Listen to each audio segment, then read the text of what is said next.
My dear students, welcome to TSAT. So we are discussing about the EPSET and NEET question paper discussion. సాధారణంగా చాలామంది విద్యార్థులకు question paper యొక్క pattern ఎలా ఉంటుందో తెలియదు.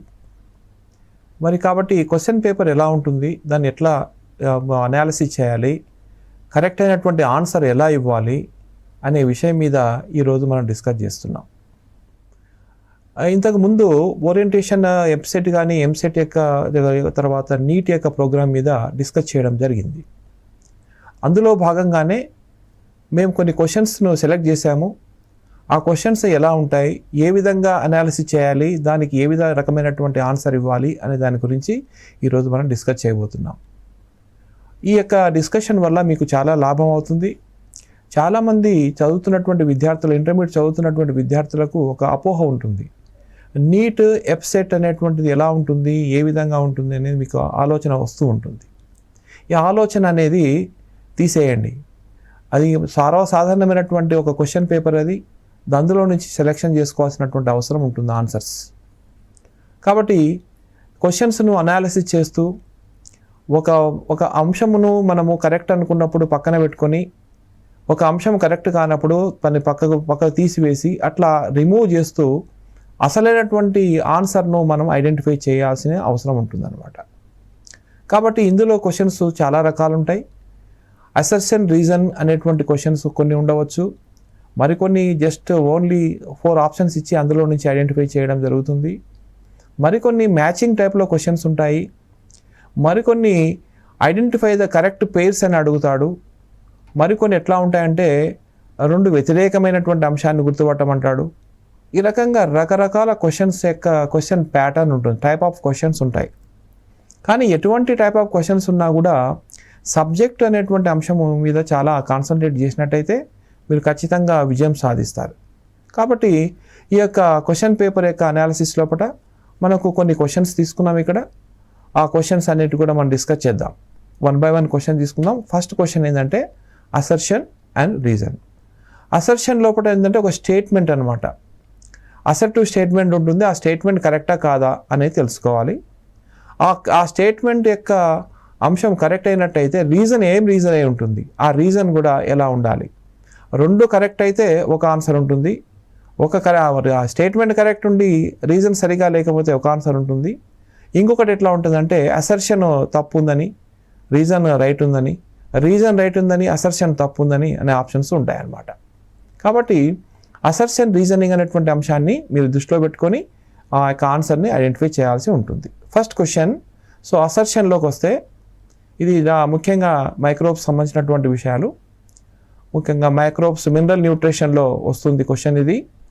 తర్వాత లాస్ట్ చాప్టర్లో, సెకండ్ ఇయర్ లాస్ట్ చాప్టర్లో కూడా దీనికి సంబంధించిన విషయాలు వస్తాయి. Okay. So microbes which reduce nitrogen directly into ammonia are called nitrogen fixers. Okay.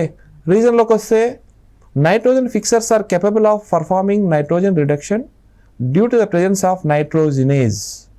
So nitrogenase అనేటువంటి అంశాన్ని తీసుకున్నట్లయితే ఇక్కడ నైట్రోజినేజ్ అనేటువంటి ఆ యొక్క ఎంజైమ్ ఏవైతే సూక్ష్మజీవుల్లో ప్రత్యేకంగా ఉంటుంది, నైట్రోజన్ ఫిక్స్ చేయడానికి ఆస్కారం ఉంటుందన్నమాట. ఇప్పుడు మామూలుగా మొక్కల్లో నైట్రోజినేజ్ అనే ఎంజైమ్ ఉండదు, కానీ మైక్రోబ్స్లో మాత్రం నైట్రోజినేజ్ అనే ఎంజైమ్ ఉంటుంది. ఆ ఎంజైమ్ యొక్క పనితీరు అనేది అక్కడ బాగా పనిచేస్తుంది. కాబట్టి నైట్రోజినేజ్ అనే ఎంజైము నైట్రోజన్ ఫిక్సింగ్ చేయడానికి కొరకు పనికొస్తాయి. రైజోబియం కానీ, అజిటోబ్యాక్టర్ కానీ, అజోస్పెరిల్లం కానీ ఇలాంటి వాటి లోపల ఈ నైట్రోజినేజ్ అనే ఎంజైమ్ చాలా ప్రధాన పాత్ర వహిస్తుందన్నమాట. కాబట్టి ఇక్కడ 2 యొక్క విషయాలు పరిశీలిస్తే microbes which reduce nitrogen directly into ammonia and called nitrogen fixers. So nitrogen fixers are capable of performing nitrogen reduction due to the presence of nitrogenase enzyme. So కాబట్టి నైట్రోజినేజ్ అనే ఎంజైమ్ అనేది చాలా ముఖ్యంగా పనిచేస్తుందనే రీజన్ మనకి ఇక్కడ కరెక్ట్గా కనిపిస్తుంది. సో కాబట్టి ఆ యొక్క ఆప్షన్స్లోకి వచ్చినట్టయితే మీరు గమనించండి, A and R true, R is correct explanation of A అన్నాడు అనేటువంటిది చూసినట్టయితే అది ఫస్ట్ ఆప్షనే మనకు కరెక్ట్గా అనిపిస్తుంది. మీరు రెండో విషయానికి వస్తే A and R is true అన్నాడు. Assertion and reasoning are true but R is not correct అన్నాడు. అని కరెక్ట్ కాదు, కరెక్ట్గానే ఉంది. తర్వాత assertion true R is false అన్నాడు. ఇది కరెక్ట్ కాదు. And assertion is false R is true అన్నాడు. ఇది కూడా కరెక్ట్ కాదు. కాబట్టి ద కరెక్ట్ ఆన్సర్ ఈజ్ 1 అని మనం చెప్పవచ్చు. సో ఈ రకంగా మనము క్వశ్చన్ అనాలిసిస్ అనేది చేస్తే కంపల్సరీగా మీరు మంచి ఫలితాన్ని సాధిస్తారు. నెక్స్ట్ క్వశ్చన్లోకి వెళ్దాం. సెకండ్ క్వశ్చన్ కూడా అసర్షన్ రీజనింగ్లో ఉంది. చూడండి, ఈ క్వశ్చన్ ఎక్కడి నుంచి వచ్చింది అంటే ఇది కూడా మినరల్ న్యూట్రిషన్ నుంచే వచ్చింది. ఎందుకంటే ఈ అంశము మనకు 5వ చాప్టర్లో కూడా గ్రోత్ అండ్ డెవలప్మెంట్లో కూడా వస్తుంది. కాబట్టి ఒకటే క్వశ్చన్ 2 చాప్టర్లో కూడా మనకు కనిపించే అవకాశం ఉంది. కానీ వెయిటేజ్ అనేటువంటిది ఎక్కడో చోట ఇస్తాడు. ఇక్కడ మనకు మినరల్ న్యూట్రిషన్ నుంచే ఇచ్చినట్టుగా మనం అబ్జర్వ్ చేయవచ్చు. ఇక్కడ అసర్షన్లోకి వస్తే ABA is a stress hormone. ABA అంటే ఏంది? Abscisic acid. Abscisic acid is stress hormone. Yes, is correct. Okay, reason ఏం చూసుకోండి. Stimulation of ABA occurs in adverse conditions అన్నాడు. అడ్వర్స్ కండిషన్స్ లోపల ఇది పని చేస్తుంది అనే విషయాన్ని చెప్పడం జరిగింది. అడ్వర్స్ కండిషన్స్ అంటే ఎప్పుడు? ఎక్కువగా టెంపరేచర్ ఉన్నప్పుడు కానీ, ఎక్కువ నీరు ఉన్నప్పుడు కానీ, ఇంకా ఏ విషయమైనా ఉన్నప్పుడు కూడా అడ్వర్స్ కండిషన్స్ వస్తాయి. ఈ అడ్వర్స్ కండిషన్స్ అనేవి ఉన్నప్పుడు ఏబిఏ అనేటువంటిది బాగా పనిచేస్తుంది. చూడండి, సడన్గా కార్బన్ డైఆక్సైడ్ శాతం విపరీతంగా పెరిగింది, అప్పుడు కూడా స్టొమాటా క్లోజ్ అవుతుంది. అదేవిధంగా నీరు ఎక్కువగా వర్షం పడుతుంది, సో అప్పుడు కూడా క్లోజ్ అవుతుంది. ఇట్లా టెంపరేచర్ ఎక్కువ ఉంటుంది, అప్పుడు కూడా క్లోజ్ అవుతుంది. ఇది ఈ రకంగా మనకు కొన్ని అడ్వర్స్ కండిషన్స్ లోపల ఏబిఏ మనకు పనిచేస్తూ స్టొమాటా క్లోజ్ చేయడానికి పనికి వస్తుంది అనమాట. కాబట్టి ఇక్కడ మనకు 2 అంశాలు కూడా కరెక్ట్గా ఉన్నాయి. చూద్దాం. ఒకటి both A and R is correct. R is correct explanation of A ఒకటి. రెండవది both A and R is correct but R is not explanation of A. A true, R false. A false, R true అని వచ్చింది. ఇక్కడ కూడా మనకు first ఆప్షనే కరెక్ట్గా కనిపిస్తుంది అనమాట. Okay, clear. సో ఈ రకంగా క్వశ్చన్ చదివిన వెంటనే అది ఏ చాప్టర్ నుంచి వచ్చిందో గుర్తుపట్టగలిగితే మీరు కరెక్ట్గా ఆన్సర్ ఇవ్వగలుగుతారు. ఇక నెక్స్ట్ విషయాన్ని చూద్దాం. One of the following involved in DNA and RNA synthesis. So మనకు డిఎన్ఏ సింథసిస్ లోపల ముఖ్యమైనటువంటి ఇది కూడా మినరల్ న్యూట్రిషన్ నుంచే వచ్చింది. సో మినరల్ న్యూట్రిషన్ లోపల మనకు ఏ రకమైనటువంటి మూలకము డిఎన్ఏ సంశ్లేషణలో, ఆర్ఎన్ఏ సంశ్లేషణలో ప్రధాన పాత్ర వహిస్తుంది అని చెప్పడం జరిగింది. సో ఇందులో మనం గమనించినట్టయితే ఇక్కడ చూడండి, sulphur, manganese, magnesium and potassium. So సాధారణంగా మనకు ఈ 3 మూలకాలు అనేవి సల్ఫర్ కంటైనింగ్ ప్రోటీన్స్ అని, మ్యాంగనీస్ ముఖ్యంగా ఆక్సిజన్ ఉత్పత్తిలో కానీ, పొటాషియం విషయానికి వస్తే ముఖ్యంగా మజిల్ కంట్రాక్షన్లో కానీ, ఇంకా ఒక స్టొమాటా క్లోజింగ్ ఓపెనింగ్లో అది తోడ్పడుతుంది. కానీ మెగ్నీషియం మాత్రము డిఎన్ఏ సింథసిస్లో ప్రధాన పాత్ర వహిస్తుందని మనకు అర్థమైపోతుంది అనమాట. కాబట్టి ఈ మినరల్ న్యూట్రిషన్ చదివేటప్పుడు ఆ యొక్క మినరల్ అనేది మ్యాక్రోనా, మైక్రోనా అని తెలుసుకోవాలి. అది ఎందులో అంతర్భాగమై ఉంటుందో తెలుసుకోవాలి. దాని యొక్క ఫంక్షన్ ఏంటో తెలుసుకోవాలి. ఒకవేళ డిఫిసిట్ ఏర్పడితే వచ్చేటటువంటి వ్యాధి ఏంటో తెలుసుకోవాలి. ఇలా తెలుసుకున్నట్టయితే ఆ చాప్టర్ను పర్ఫెక్ట్గా చదువుకుంటారు. అందులో భాగంగా ఇంకోటి ఏంటంటే నైట్రోజన్ సైకిల్ ఒకటి, తర్వాత రూట్ నోడ్యూల్ ఫార్మేషన్ అనేది కూడా ఉంది. కాబట్టి దాని మీద ఒక కాన్సన్ట్రేషన్ చేయండి. ముఖ్యంగా నైట్రోజన్ ఫిక్సింగ్ అనేటువంటి ఈక్వేషన్ ఉందో ఆ ఈక్వేషన్ కూడా బాగా ప్రాక్టీస్ చేయాలి. అందులో ఎంత ఏటీపీ ఉపయోగపడుతుంది, దానివల్ల ఏ రకమైనటువంటి మార్పు జరుగుతాయో చూడాలి అనమాట. సో ఈ క్వశ్చన్లో మనకు అనిపిస్తే ముఖ్యంగా ఈ యొక్క మినరల్ న్యూట్రిషన్ సంబంధించినటువంటి అంశం ఇది. కాబట్టి దీని యొక్క ఆన్సర్ మెగ్నీషియం అని మనకు అర్థమవుతుంది. కాబట్టి మెగ్నీషియం అనేటువంటి అంశాన్ని తీసుకున్నట్టయితే ఇది కరెక్ట్ ఆన్సర్గా మనం ఆన్సర్ ఇవ్వడానికి అవసరం ఉంది. నెక్స్ట్ విషయానికి వద్దాం. 4th question, match of the following. List 1, list 2 ఉంది. ఇది కూడా ఒక అద్భుతమైనటువంటి అంశం. ఏంటంటే ఇది ముఖ్యంగా ఎంజైమ్స్ నుంచి వచ్చినటువంటి ఒక చిన్న క్వశ్చన్ ఇది. యాక్టివ్ సైట్ అన్నాము. What is the meaning of active site అంటే ముఖ్యంగా ఎంజైమ్స్ లోపల ఒక భాగము, మామూలుగా ఎంజైమ్స్ చూసినామంటే మీకు ఏమనిపిస్తుంది, అది ప్రోటీన్. అది ఓకే, టెర్షరీ ప్రోటీన్ ఇది. ఆ టెర్షరీ ప్రోటీన్ అనేటువంటిది ఎక్కడైతే మనకు లోతు పల్లాలు ఉంటాయో, లోతు ఉన్నటువంటి అంశం ఏదైతే ఉందో అక్కడ యాక్టివ్ సైట్ అంటాం దాన్ని. ఈ యాక్టివ్ సైట్ దగ్గరే మనకు సబ్స్ట్రేట్ వచ్చి అతుక్కుంటుంది.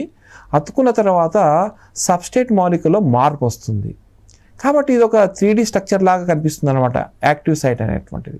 కాబట్టి ఇక్కడ మనకు యాక్టివ్ సైట్ అనేటువంటిది ఆ ఎంజైమ్లో ఒక ముఖ్యమైనటువంటి భాగంగా మనం గుర్తిస్తాం. తర్వాత హీమ్ అన్నాం.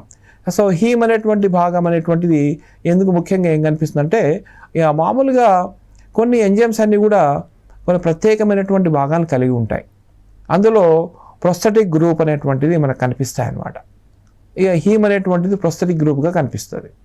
ఇక పాస్పటేజెస్. సో పాస్పటేజ్ అనేటువంటి ఎంజైమ్, ఈ పాస్పటేజ్ ఎంజైమ్ ఏ వర్గీకరణలో వస్తుంది, ముఖ్యంగా ఎంజైమ్స్ యొక్క వర్గీకరణలో ఎక్కడ వస్తుందో అది చూసుకోవాలి. తర్వాత change occurred in the enzyme globular structure అన్నాడు. సో గ్లోబులార్ స్ట్రక్చర్ లోపల మార్పు తీసుకొచ్చే అంశం ఏంది అన్నాడు.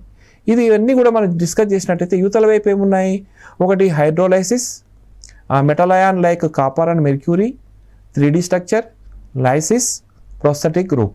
ఓకే, ఇవన్నీ కూడా మనం గమనించినట్టయితే ఇక దీంట్లో చూడండి ఒకసారి మనకు సెకండ్ ఆప్షన్ కొద్దిగా బాగా కరెక్ట్గా కనిపిస్తున్నట్టు అనిపిస్తుంది. చూడండి, ఏ అనే యాక్టివ్ సైట్ అనేటువంటిది మనకు 3D స్ట్రక్చర్. తర్వాత రెండవది మనకు హీమ్ అని తీసుకున్నట్టయితే ప్రొస్థెటిక్ గ్రూప్. తర్వాత మూడవది ఫాస్ఫటేజెస్ అన్నాం. ఫాస్ఫటేజ్ అనేటువంటిది హైడ్రోలైసిస్ అనేటువంటి వర్గీకరణలో మనకు అందులో అంతర్భాగమైనట్టుగా కనిపిస్తుంది. ఆ తర్వాత next change occurred in the enzyme globular structure అన్నప్పుడు అది ముఖ్యంగా మెటలయాన్ లైక్ కాపర్, మెర్క్యూరీ అనేవన్నీ కూడా ఇన్హిబిటర్స్గా పనిచేసి అవి యొక్క ఎంజైమ్స్ యొక్క స్ట్రక్చర్ని మార్పు చేస్తాయన్నమాట. సో అలోస్టెరిక్ మాడ్యులేషన్ లోపల ఇటువంటి పరిస్థితి ఏర్పడినప్పుడు ఎంజైమ్ యొక్క యాక్టివిటీ ఆగిపోతుంది అనే విషయం ఇక్కడ మనకు అర్థమవుతుంది. ఇవన్నీ విషయాలు చూసిన వెంటనే మనం అర్థం చేసుకొని మాట్లాడగలగాలి. ఎప్పుడైతే మాట్లాడగలుగుతామో అప్పుడు క్వశ్చన్ ఆన్సర్ అది పరిపూర్ణమవుతుంది అనమాట. కాబట్టి ఇందులో ఆన్సర్ ఈస్ సెకండ్ ఆప్షన్గా మనం చూస్తూ ఉంటాం. ఇక నెక్స్ట్ విషయానికి వస్తే సాధారణంగా ఇది ఏది దేనికి సంబంధించినటువంటి ఈక్వేషన్, ఇది psi W by psi P plus psi S అని అంటాం. సో అది వాటర్ పొటెన్షియల్ అంటాం. వాటర్ పొటెన్షియల్ అనేటువంటి డెఫినేషన్ చూసినట్టయితే మామూలుగా నీటి శక్మం అంటాం. ఇందులో మనకు ద్రావిత శక్మము, తర్వాత ఇంకొకటి ఏమొస్తుందంటే మనకు మామూలుగా ప్రెజర్ పొటెన్షియల్ అంటాం. ప్రెజర్ పొటెన్షియల్ సై పి అంటాం దాన్ని. యాక్చువల్గా ప్రెజర్ పొటెన్షియల్ సై పై అనేది సై పి అని కూడా పిలుస్తాము.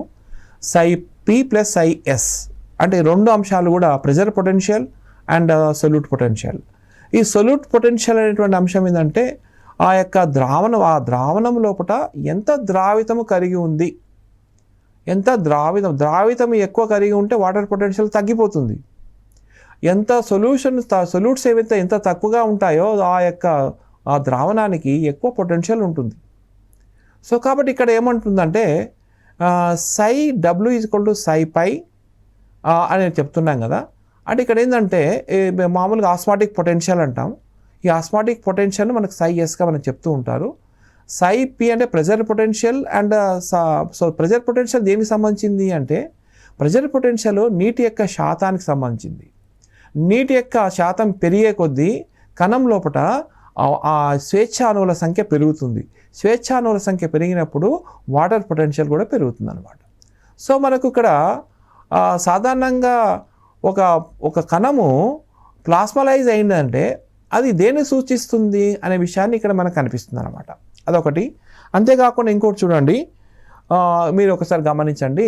ఇందులో మనకు కండిషన్స్ ఎలా ఉన్నాయో చూద్దాం. అది కరెక్ట్ కండిషన్స్ అయి ఉండాలి. ఆ యొక్క ఈక్వేషన్ కరెక్ట్ కండిషన్ కనిపించాలి. ఒకటి, at plasmolysed condition of a cell అని అన్నట్టు చెప్పాడు. ఒకటి అంటే కోశిక ద్రవ్య సంకోచం చెందినప్పుడు ఏం కనిపిస్తుందంటే నీటి శక్మము ఏమంటే ద్రావిత శక్మానికి సమానంగా ఉంటుంది అనే విషయాన్ని మనకు చెప్తుంది. అది యొక్క ఈక్వేషన్. ఓకే, అదొకటి. Okay, for the solution at high temperature అన్నాడు. ఇది టెంపరేచర్ సంబంధం లేదు. ఇంకొకటి చూడండి, for a solution at a osmotic pressure అంటే వాతావరణ పీడనానికి సంబంధించింది అన్నాం. సో ఈ వాతావరణ పీడనం అనేటువంటిది కూడా దీని మీద ప్రధాన పాత్ర వహిస్తుందని ఇక్కడ మనకు కనిపిస్తుంది. ఇక next a target condition of a cell, turgid condition of the cell. So ఈ 4 అంశాలు పరిశీలిస్తే మనకు ఎక్కువగా ఏం కనిపిస్తుంది అంటే first option and third option రెండుగా కరెక్ట్గా ఉన్నట్టుగా మనకు అనిపిస్తుంది. ఒకసారి చెక్ చేయండి. సో చూసినట్టయితే నిజంగా ఫస్ట్ ఆప్షన్ ఇదొకటి, ఇదొకటి కరెక్ట్గా కనిపించింది, ఇదో కరెక్ట్గా కనిపించింది, కాబట్టి ఈ ఫస్ట్ ఆప్షన్ మనకు కరెక్ట్ ఆన్సర్ వస్తుందన్నమాట. ఇక నెక్స్ట్ విషయానికి వద్దాం. ఇది ఒక అద్భుతమైనటువంటి టాపిక్. ఇది ముఖ్యంగా కొన్ని రకాలైనటువంటి ఫస్ట్ చాప్టర్ ఇది కూడా ఆస్మాసిస్, డిఫ్యూజన్, ఇంబిబిషన్, ప్లాస్మాలసిస్ అనే అంశాలు ఉన్నాయి. వాటికి సంబంధించి లిస్ట్ 2 ఇచ్చాడు. లిస్ట్ 2 లోపల దానికి సంబంధించినటువంటి కండిషన్స్ చెప్పాడు. లిస్ట్ 3 లోపల ఏ రకమైన మార్పులు సంభవిస్తాయి, దేనికి సంబంధించినటువంటి అంశము చూడడం జరిగింది. ఒకసారి చూడండి. Study of the following table. List 1 ద్రవాభిసరణ, ఓకే, విసరణ, ఓకే, ఇంబిబిషన్, ఆ తర్వాత ప్లాస్మాలసిస్ అంటే నిపానము, తర్వాత కోశిక ద్రవ్య సంకోచం. సో ఇవన్నీ కూడా ఏంటంటే నీటి అణువుల యొక్క కదలికలను తెలుపుతాయి అన్నమాట. సో ఆస్మాసిస్, ఓకే, అంటే ఇక్కడ ఆస్మాసిస్ అనేటువంటి అంశము దేనికి సంబంధించింది అనే దాన్ని చూసినట్టయితే ఇప్పుడు దీనికి ఆపోజిట్ ఏంటంటే exosmosis. Okay, absorption, adsorption, okay, only the liquid medium and down the gradient.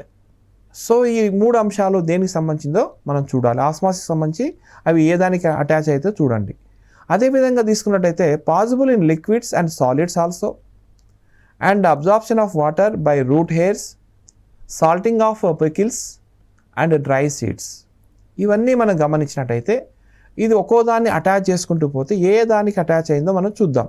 Okay, so కాబట్టి ఇక్కడ చూడండి, ఈ ఫస్ట్ ఆప్షన్లో మనం గమనించినట్టయితే ఫస్ట్ ఇది చూద్దాం. ఇది చూడండి, ఏజీజే. ఓకే, ఆస్మాసిస్ దేనికి కనెక్ట్ అయ్యిందండి? Only in the liquid medium. ఇక్కడ జే విషయానికి వస్తే absorption of water by root hairs అని అర్థమవుతుంది అనమాట. కాబట్టి ఈ ఆస్మాసిస్ అనేటువంటిది ఈ యొక్క అబ్జార్ప్షన్ దానికి సంబంధం ఉన్నట్టుగా కనిపిస్తుంది. ఇది ఒక కనెక్షన్. ఇక నెక్స్ట్ విషయానికి వస్తే నెక్స్ట్ చూద్దాం. తర్వాత డిఈకే, తర్వాత డి తీసుకుందాం. ఇక్కడ చూడండి, డిఈకే. ఓకే, సో డి తీసుకున్నట్టే ఇక్కడ చూడండి, ప్లాస్మాలసిస్, తర్వాత ఎక్సాస్మాసిస్, తర్వాత కే సాల్టింగ్ ఆఫ్ పికిల్స్. సో ఇక్కడ ఏం తెలుస్తుందంటే ప్లాస్మాలిసిస్ అంటే అర్థం ఏంటి? ఒక కణాన్ని అధిక గాఢత గల ద్రావణంలో పడేసినప్పుడు ఏం జరుగుతుంది? ఆ కణంలో నీరు బయటకు వచ్చేస్తుంది. సో బయటికి రావడం వల్ల ఏమవుతుంది? ఆ యొక్క లోపల ఉన్నటువంటి ఆ యొక్క ప్లాస్మాతో అది ఏమవుతుంది? అది ముడుచుకొని పోతుంది, ప్లాస్మలైజ్ అవుతుంది. ఆ ముడుచుకొని పోతంలో మామూలుగా ఈ ప్లాస్మాలిసిస్ అనేది ఇన్సిపియంట్ ప్లాస్మాలిసిస్ కావచ్చు, లేదా కంప్లీట్ ప్లాస్మాలిసిస్ కావచ్చు. అంటే కణంలోకి కణంలోకి నీళ్ళు వస్తే ఎండో ఆస్మాసిస్ అవుతుంది, కణంలో నీరు బయటికి పోతే ఎక్సాస్మాసిస్ అవుతుంది. అవునా కదా? అలాంటప్పుడు ఏమవుతుందంటే ఎక్సాస్మాసిస్ అనే అంశం దీనికి సంబంధం ఉందని మనకు అర్థమవుతుంది. తర్వాత ఇంకోటి, ఇది ప్లాస్మాలిసిస్కు తర్వాత సాల్టింగ్ ఆఫ్ పికిల్స్కి ఏం సంబంధం అంటే, సాధారణంగా మన ఇంట్లో అమ్మవారు కానీ లేక నానమ్మ కానీ అమ్మమ్మ కానీ ఏం చేస్తారు? పికిల్స్ని పెడతారు. ఎండాకాలంలో మామిడికాయ పచ్చళ్ళని పెడుతూ ఉంటారు. ఆ మామిడికాయ పచ్చళ్ళని పెట్టేటప్పుడు ఏం చేస్తారంటే అందులో సాల్ట్ ఎక్కువగా వేస్తారు. ఎందుకు సాల్ట్ ఎక్కువ వేయాలి? తక్కువ వేయచ్చు కదా. ఎక్కువ సాల్ట్ ఉంటే ఏం లాభము అంటే, సాల్ట్ వేయడం వల్ల అధిక గాఢత వస్తుందన్నమాట. అధిక గాఢతలో ఒకవేళ ఏవైనా సూక్ష్మజీవులు దాని మీద వచ్చి పడ్డాయనుకోండి, ఆ పడితే ఏమవుతుంది? ఆ యొక్క సూక్ష్మజీవులు పెరుగుతాయా? ఒకసారి ఊహించండి. ఒకవేళ వచ్చి పడ్డాయి అనుకుందాం, పడితే ఏమవుతుంది? ఆ యొక్క జీవి యొక్క లోపల కణంలో ఉన్న యొక్క నీటి యొక్క శాతము, ఆ తర్వాత ఈ బయట ఉన్నటువంటి సాల్టింగ్ చేసినటువంటి ప్రికిల్ యొక్క గాఢతను పరిశీలిస్తే ఎందులో ఎక్కువగా వాటర్ ఉంటాయి? ఆ కణం ఆ యొక్క సూక్ష్మజీవిలో నీరు ఎక్కువగా ఉంటుంది, బయట వాతావరణంలో నీరు తక్కువగా ఉంటుంది. ఆటోమేటిక్గా ఏమైందంటే high water potential to low water పొటెన్షియల్కు నీరు ప్రవాహం జరుగుతుంది. ఆస్మాసిస్ అదే చెప్తుంది. అన్నప్పుడు సూక్ష్మజీవిలో ఉన్నటువంటి నీరు బయటికి వచ్చేస్తుంది. వచ్చేయడం వల్ల ఆ కణములో ఏమవుతుంది? ఆ ముడతలు పడిపోతుంది. ముడతలు పడిపోయినప్పుడు నీటి శాతం తగ్గుతుంది. తగ్గడం వల్ల లోపల మెటబాలిక్ యాక్టివిటీస్ ఆగిపోతాయి. ఆ మెటబాలిక్ యాక్టివిటీస్ ఆగిపోతాయంటే ఆటోమేటిక్గా ఆ యొక్క సూక్ష్మజీవి చనిపోతుంది. ఆ చనిపోవడం వల్ల అది ఆ ప్రికిల్స్కి ఎటువంటి హాని జరగదు. సాల్టింగ్ ఆఫ్ ప్రికిల్స్ అనేటువంటిది ఈ సూత్రం మీద ఆధారపడుతుంది అన్నమాట. చూసారా ఎంత అద్భుతం? కాబట్టి మామూలుగా మీరు జామ్ మీద ఉపయోగించేటటువంటి జామ్ ఉపయోగిస్తాం కదా, బ్రెడ్ మీద ఉపయోగిస్తూ ఉంటారు. ఆ జామ్ కూడా అలాంటిదే. జామ్ మీద కూడా కామన్గా హై కాన్సన్ట్రేటెడ్ షుగర్స్ అవి. అక్కడ కూడా ఎటువంటి ఫంగస్ కానీ లేకుంటే బ్యాక్టీరియా కానీ వచ్చి చేరి అక్కడ ఏమన్నా డెవలప్మెంట్స్ జరగవు అన్నమాట. ఎక్కువ కాలం నిల్వ ఉంచుకోవడానికి అది ఆ పని చేస్తూ ఉంటారు. ఇది మనకు చూడండి చిన్న ఒక ప్రిన్సిపల్ నీ డైలీ లైఫ్ లోపల అది అప్లికేషన్ మనం చేసుకోవడానికి పనికి వస్తుంది. ఇక నెక్స్ట్ చూసుకోండి సిఎఫ్ఎల్ అన్నాడు. సిఎఫ్ఎల్ అంటే ఇంబిబిషన్. చూడండి ఇంబిబిషన్. నెక్స్ట్ ఎఫ్ తీసుకున్నట్టయితే అబ్జార్ప్షన్. ఓకే, అబ్జార్ప్షన్ తర్వాత ఎల్ తీసుకున్నట్టయితే డ్రై సీడ్స్. చూసారా, ఈ డ్రై సీడ్స్ సంబంధించినటువంటిగా ఉంటుంది. సాధారణంగా చూడండి అబ్జార్ప్షన్ అంటే నీటిని పీల్చుకునే సామర్థ్యం అండి. చూడండి ఇందులో ముఖ్యంగా డ్రై సీడ్స్ విషయానికి వస్తే ఆ డ్రై సీడ్స్ ఎలా ఉంటాయండి, నీరు ఎప్పుడెప్పుడు వస్తుందో తీసుకోవాలనే ఆలోచన వస్తుంది. Eager to waiting for absorption of water. Even though dry seeds లోపల కూడా మామూలుగా 2 to 5% వరకు వాటర్ ఉంటుంది. ఆ వాటర్ ఎందుకు ఉంటుందంటే సీడ్ లైవ్గా ఉండడానికి కొరకు. అందులో ఉన్నటువంటి ఆ 5% ఆఫ్ వాటర్ కూడా ఎందుకు ఉపయోగపడుతుంది అంటే రీసైక్లింగ్ ప్రాసెస్ లోపల ఆ యొక్క ఎంబ్రియో బతికి ఉండడం కొరకు పనికి వస్తుందన్నమాట. కాబట్టి ఇక్కడ డ్రై సీడ్స్ అనేటువంటివి నీటిని పీల్చుకునే సామర్థ్యం ఉంటుంది. నీటిని పీల్చుకునే సామర్థ్యం ఇంకో చోట ఎక్కడెక్కడ ఉంటుందంటే ఎక్కువగా ప్రోటీన్స్ ఉన్నటువంటి పదార్థాలు కూడా నీటిని పీల్చుకుంటాయి. మీరు చూసుకోండి, మనం ఎప్పుడైనా ఆ యొక్క ప్రోటీన్స్ ఎక్కువగా అదనంగా తీసుకున్నాం అనుకోండి మనం ఆహారంలో, మనము ఆ రోజు కానీ ఆ గంట లోపల ఎక్కువ నీటిని తీసుకోవాల్సిన అవసరం ఏర్పడుతుంది. రొట్టె తిన్న తర్వాత మనకు ఒక్కోసారి దప్పిక ఎక్కువైతుంది. అందులో ప్రోటీన్స్ ఉన్నట్లయితే ఎక్కువగా దప్పిక అవుతుంది. మామూలుగా కార్బోహైడ్రేట్ల కంటే ప్రోటీన్లు ఎక్కువగా నీటి అబ్జార్ప్షన్లో పాల్గొంటాయి. ఇక్కడ కూడా గమనించండి, ఈ యొక్క ఇంబిబిషన్ అనేటువంటిది నిపానం అనేటువంటిది ఇక్కడ అబ్జార్ప్షన్ అండ్ డ్రై సీడ్స్కి సంబంధించిందిగా మనకు కనిపిస్తుంది అనమాట. ఇక నెక్స్ట్ విషయానికి వద్దాం. బిహెచ్ఐ. సో డిఫ్యూజన్ అన్నాం. సో బిహెచ్ చూడండి, మామూలుగా డిఫ్యూజన్ అనేటువంటిది డౌన్ ద గ్రేడియంట్. చూడండి down the gradient and at the same time ఐలోకి తీసుకున్నట్టయితే possible in liquids to solids also. So సాధారణంగా డిఫ్యూజన్ అనేది బేసిక్ కాన్సెప్ట్ అండి. ట్రాన్స్పోర్ట్ ఇన్ ప్లాంట్స్ లోపల ఇది బేసిక్ కాన్సెప్ట్. ఇదే డిఫ్యూజన్ అన్నిట్లో కనిపిస్తుంది. ఆస్మాసిస్లో డిఫ్యూజన్ కనిపిస్తుంది. హై కాన్సన్ట్రేషన్ టు లో కాన్సన్ట్రేషన్లోకి నీరు పోతూ ఉందని, ఎక్కడ నీరు ఎక్కువ ఉందో ఆ తక్కువ నీటి వైపు ప్రయాణం చేయడమే ఆస్మాసిసే కదా. అయితే ఎక్కువ నీరు ఎక్కడ ఉంటుంది, ఎక్కడైతే ద్రావితం తక్కువ ఉంటుందో అక్కడ నీరు ఎక్కువ ఉంటుంది. ఎక్కడైతే ద్రావితం ఎక్కువ ఉందో అక్కడ నీరు తక్కువ ఉంటుంది. కాబట్టి ఎక్కువ నీరు గల ప్రదేశం నుంచి తక్కువ నీరు ప్రదేశానికి ప్రయాణం అవుతుంది. అంటే ఇది డిఫ్యూజనే కదా. అంటే హై కాన్సన్ట్రేషన్ టు లో కాన్సన్ట్రేషన్ వైపుకు మళ్ళడం అనేది డిఫ్యూజన్. కానీ ఇక్కడ ఏంటంటే రెండు ద్రావణాలే, ఒకవైపు ఏమో మామూలుగా ఎలాంటి ద్రావణము, మామూలుగా తక్కువ కాన్సన్ట్రేషన్ అటువంటి ద్రావణం, ఎక్కువ కాన్సన్ట్రేషన్ అటువంటి ద్రావణం. గాఢత తక్కువ ఉండేది, గాఢత ఎక్కువ ఉండేది. గాఢత తక్కువ ఉన్నటువంటి దాంట్లో నీరు ఎక్కువగా ఉంటుంది, గాఢత ఎక్కువ ఉన్న దాంట్లో నీరు తక్కువగా ఉంటుంది. కాబట్టి నీరు యొక్క తక్కువ గాఢత గల ప్రదేశం నుంచి ఎక్కువ గాఢత ప్రదేశంలోకి నీరు ప్రయాణం అవుతుంది. అంటే నీరు ఎక్కువ ఎక్కడుందో, నీరు ఎక్కడ తక్కువ ఉందో తక్కువ వైపుకు ఓ నీరు ప్రయాణం చేస్తుంది. ఇది కూడా డిఫ్యూజనే కదా.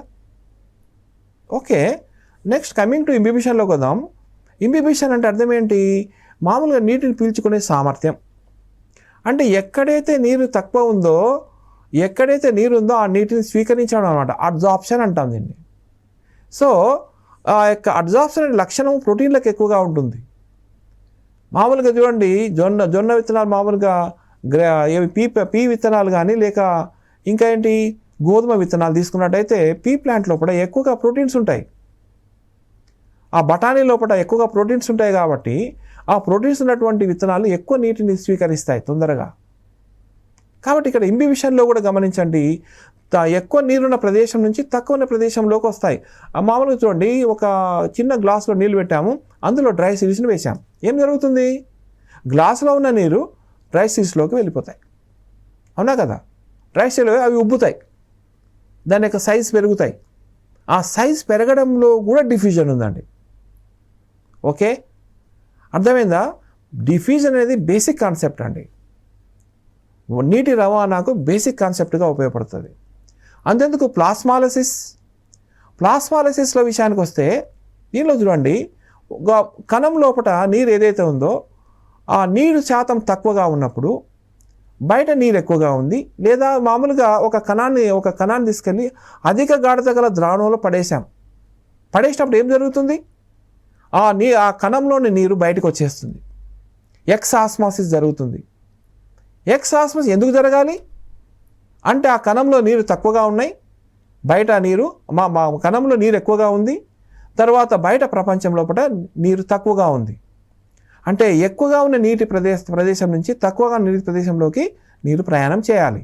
ఇక్కడ కూడా కణంలో నుంచి నీరు బయటికి పోతుందంటే అది కూడా ఒక డిఫ్యూజనే కదా. ఇప్పుడు అర్థమైందా? ఈ యొక్క 4 అంశాల మీద ఎక్కడైనా క్వశ్చన్ అడగని మీరు కన్ఫ్యూజన్ కావద్దు. అది ఒక్కటే కాదండి, నీటి సెక్మం కూడా ψw = ψp + ψs అంటే పీడన సెక్మము తర్వాత ద్రావిత సెక్మము రెండు కూడా నీటి సెక్మాన్ని తెలుపుతాయి. అంటే ఆ యొక్క కణము యొక్క పీడనము, ఆ కణం యొక్క ద్రావిత సెక్మం యొక్క భేదమే నీటి సెక్మం అవుతుంది. ఓకే, సో ఇక్కడ మీరు గమనిస్తే అధిక నీటి సెక్మం గల ప్రదేశం నుండి ఆ అల్ప నీటి సెక్మల ప్రదేశానికి నీరు ప్రయాణం చేస్తుంది అంటాడు. అంటే అర్థం ఏమిటి? ఆ కణంలో ఉన్నటువంటి ద్రావిత పీడన సెక్మం గల భేదమే నీటి సెక్మం కదా. ఆ నీటి సెక్మం అనేటువంటిది ఎక్కడ ఎక్కువ ఉందో ఆ నీరు ఆ ప్రదేశం నుంచి తక్కువ నీటి సెక్మల ప్రదేశానికి రవాణా అవుతుంది.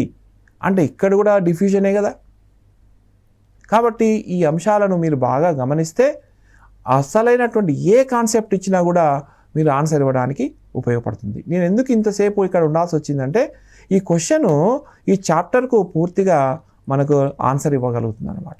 కాబట్టి ఈ ఆన్సర్ ఈజ్ ఫస్ట్ ఆప్షన్గా మనం చెప్పుకుంటాం. ఇంత అనాలిసిస్ ఉంటుందన్నమాట. నెక్స్ట్ విషయానికి వద్దాం.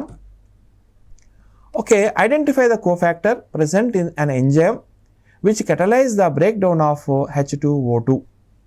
చూడండి, H2O2 అనేటువంటి హైడ్రోజన్ పెరాక్సైడ్ అన్నాం. ఈ హైడ్రోజన్ పెరాక్సైడ్ యొక్క కెటాలసిస్ ఎక్కడ జరుగుతుందండి? ఎప్పుడైనా గమనించారా? మీ యొక్క ఫోటోసింథసిస్ చాప్టర్ లోపల కాంతి ఏమంటారంటే ఫోటో రెస్పిరేషన్ అంటాం, అంటే కాంతి శ్వాసక్రియ అంటారు. ఆ కాంతి శ్వాసక్రియలో ముఖ్యంగా 3 రకాల కణాంగాలు ఉపయోగపడతాయి. అందులో ఒకటి ముఖ్యంగా హరితరేణువు, రెండవది పెరాక్సిజోమ్, మూడవది మైటోకాండ్రియా. ఈ 3 ఉన్నాయి. సో ఇక్కడ ఏంటంటే ఆ పెరాక్సిజోమ్ లోపల ఈ హైడ్రోజన్ పెరాక్సైడ్ అది ఏం చేస్తుందంటే అది విషపూరితమైన పదార్థం కాబట్టి దాన్ని తొలగించేయాలి. తొలగించి H2Oగా ఆక్సిజన్గా విడుదల కావాలి. ఈ విడుదల కావడానికి సంబంధించి మీరు గమనించినట్టయితే అందులో మనకు ముఖ్యంగా హీమ్ అనేటువంటి గ్రూప్ ఉంది కదా. ఈ గ్రూప్ అనేటువంటిది ఇందులో ప్రధాన పాత్ర వహిస్తుంది అనమాట. కాబట్టి ఇందులో correct answer is the 7 is the C answer correct. Okay, so కాబట్టి హైడ్రోజన్ పెరాక్సైడ్ను తొలగించేటటువంటి అంశం ఎక్కడ జరుగుతుందంటే పెరాక్సిజోమ్లో జరుగుతుంది. ఎందుకు హైడ్రోజన్ పెరాక్సైడ్ ఎక్కడ ఎందుకు తొలగించబడాలి అంటే అది విషపూరిత పదార్థం కాబట్టి కణాన్ని నాశనం చేస్తుంది కాబట్టి దాన్ని తొలగించడానికి సంబంధించి ఇక్కడ కెటలేజ్ అనేటువంటి ఎంజైమ్ ఇన్వాల్వ్ అవుతుంది. కెటలేజ్ అనే ఎంజైమ్ ద్వారా ఎంజైమ్ ద్వారా ఇది పనికి వస్తుంది అనమాట. ఇక నెక్స్ట్ విషయానికి వస్తే from the following find out the products of redifferentiation. Okay, so ఇక్కడ చాలా అద్భుతమైనటువంటి క్వశ్చన్ ఇది. సాధారణంగా ప్రైమరీ వాస్కులర్ టిష్యూ అండ్ ఇక్కడ గమనించండి secondary vascular tissue, okay, and vascular cambium, cork cambium. Okay, ఇక్కడ మీకు గమనించినట్టయితే 8కు సంబంధించిన మనకు ఆన్సర్ తీసుకుంటే BC అని వస్తుంది. ఇది కరెక్ట్ ఆన్సర్గా మనం చూడవచ్చు. ఇక్కడ చూడండి 9th క్వశ్చన్లో తీసుకున్నట్టయితే study of the following table with reference to 1 glucose molecule. ఒక గ్లూకోజ్ మాలిక్యూల్ సంబంధించినటువంటి విషయాలు చెప్పడం జరిగింది. ఇది ముఖ్యంగా రెస్పిరేషన్లో ఒక క్వశ్చన్ అండి. ఇది రెస్పిరేషన్ క్వశ్చన్ చూద్దాం. Process, glycolysis, Krebs cycle, anaerobic respiration, fermentation, ఈ 3 చూద్దాం. సాధారణంగా గ్లైకాలసిస్ ఎక్కడ జరుగుతుంది? సైటోప్లాజంలో జరుగుతుంది. ఇక్కడ ఏంటంటే మనకు ఏవి కరెక్టో మనం చూసుకోవాలి. ఓకే, చూసుకున్నట్టయితే మనకు ఫస్ట్ విషయానికి వస్తే 1, 2 బాగా కరెక్ట్గా కనిపిస్తున్నట్టున్నాయి. మిగతా వాటి చూస్తే కొద్దిగా తేడా కనిపిస్తుంది. చూడండి, ఎనరోబిక్ రెస్పిరేషన్ సైటోప్లాజం అన్నాడు, ఓకే, కానీ ఏటీపీల సంఖ్య తక్కువగా ఉంది, తప్పు ఉంది. ఇక ఫర్మెంటేషన్, ఓకే, సైటోప్లాజం జరుగుతుంది కానీ 4 ఏటీపీ అన్నాడు, కానీ ఇక్కడ 2 ఏటీపీ మనకు కనిపిస్తుంది మామూలుగా నికరం తీసుకున్నట్టయితే. సో ఇక్కడ ఈ విధంగా మనం గమనించినట్టయితే ద కరెక్ట్ ఆన్సర్ ఈస్, చూసినట్టయితే చూడండి, 1వ ఆన్సర్ కరెక్ట్గా ఉంది. 2 మాత్రమే కరెక్ట్గా ఉన్నాయి. Glycolysis 4 ATP and Na2 NADH2 and Krebs cycle 24 ATP అనేది కరెక్ట్ ఆన్సర్ కనిపిస్తుంది. సో ముఖ్యంగా ఏంటంటే మైటోకాండ్రియన్ మ్యాట్రిక్స్ లోపల జరుగుతుంది అనమాట. మైటోకాండ్రియన్ మ్యాట్రిక్స్లో జరుగుతుంది క్రెబ్ సైకిల్. Okay, right. తర్వాత నెక్స్ట్ విషయానికి వస్తే 10th క్వశ్చన్లోకి వద్దాం. RQ values of fats is less than 1. Okay, reason is fats contain less oxygen and hence consume more oxygen during their oxidation break down అని అన్నాడు. So ఈ 2 విషయాలను పరిశీలిద్దాం. ఇందులో కూడా 2 అంశాలు కూడా కరెక్ట్గా కనిపిస్తున్నాయి. RQ value of fats is less than 1. Okay, and reason is fats contain less oxygen and hence consume more oxygen. కాబట్టి మోర్ ఆక్సిజన్ ఆక్సిజన్ అందులో మనకు ఆక్సిజన్ సంఖ్య తక్కువ ఉంది కాబట్టి ఎక్కువగా కన్జ్యూమ్ చేసుకోవడానికి అవకాశం ఉంటుందన్నమాట during their oxidative break down. So 2 కూడా కరెక్ట్గా ఉన్నాయి కాబట్టి correct answer is 1. Okay, so this the 10th question యొక్క ఆన్సర్. నా కమింగ్ టు నెక్స్ట్ క్వశ్చన్లోకి వెళ్దాం.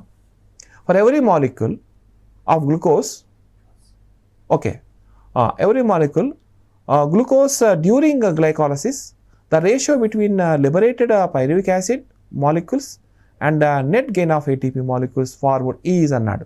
సో దీన్ని గమనించినట్టయితే 1:1 రేషియోలో ఉంటాయని మీ అందరికీ తెలుసు. This is the correct answer.